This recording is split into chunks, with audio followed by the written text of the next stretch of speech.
ಮಧುರ ಮುರಳಿಯ ಲಹರಿಯಲ್ಲಿ ಮಿಂದ ಗೋಕುಲ ನಮ್ಮದಾಗಿಸು.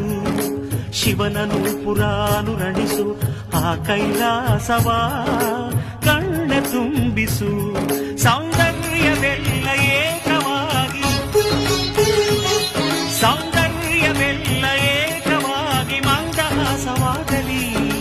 ಬಿರಿದ ಎದೆಯ ಬೆಸೆಯಲಿ ನಿನ್ನ ಪ್ರತಿಭೆ ಕಿರಣ